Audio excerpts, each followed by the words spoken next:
There is a post that Bishop Strickland just made in relation to this from Matt Gaspers. Matt Gaspers posts this. According to Vatican insider and Francis biographer Austin Ivory, Provost and Francis used to meet for 2 hours. So Pope Leo XIV and Pope Francis used to meet for 2 hours every Saturday morning in Casa Santa Marta, where Francis lived. Arthur Roche, the English cardinal, who heads and they say an arch nemesis of the TLM.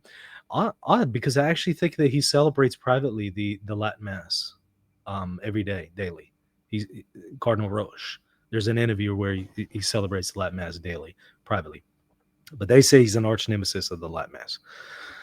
Who heads the dicastery for divine worship, told me that Provost was without doubt Francis' closest collaborator in the Vatican during the past few years. So, in other words, they're saying, Leo XIV was like the closest guy to Pope Francis the last 2 years of the papacy.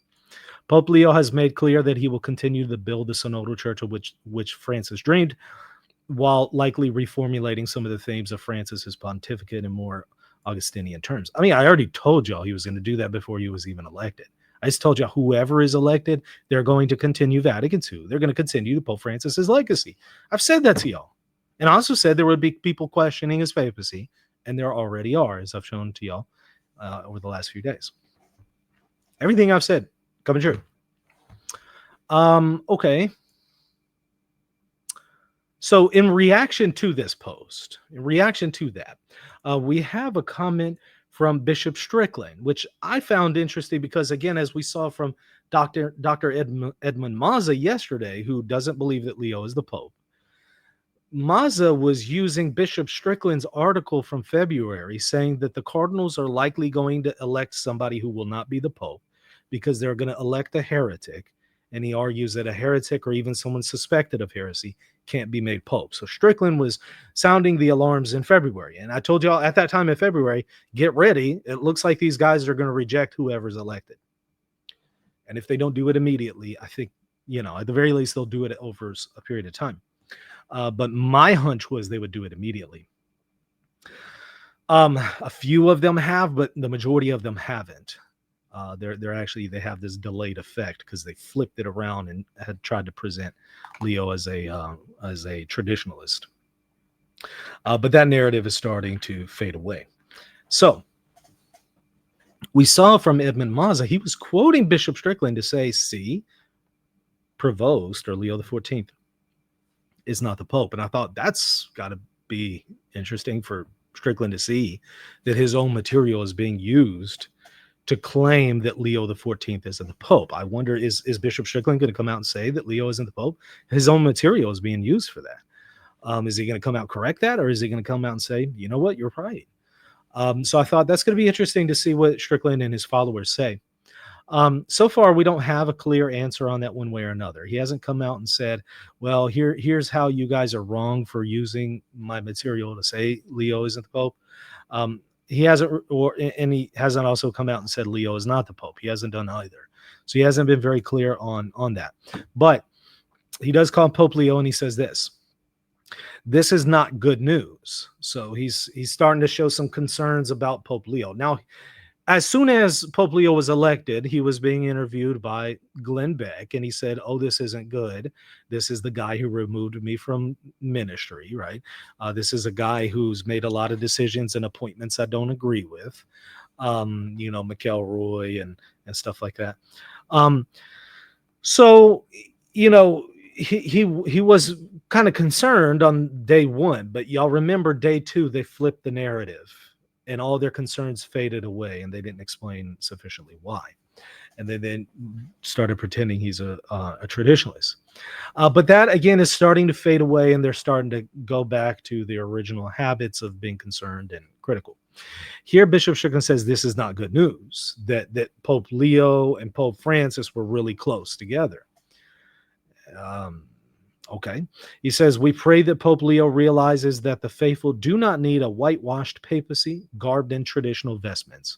That's kind of a shot at Pope Leo. He's saying, yeah, maybe he wears traditional vestments, but we don't need a whitewashed papacy. So it's kind of a backhand slap at Leo XIV, a subtle jab there. We need a successor of Peter who will die for the church that Christ established, willing to be martyred like his predecessor. Um, so you can already start to see the facade is starting to slip, the mask is slipping a little bit, and then they're starting to go back into their critical habits. Um, and again, I think in time they'll be full on dead set against Pope Leo as they were with Pope Francis. They'll go back to that, but maybe even further this time, because I think last time they were holding out for the next Pope to come and save the day.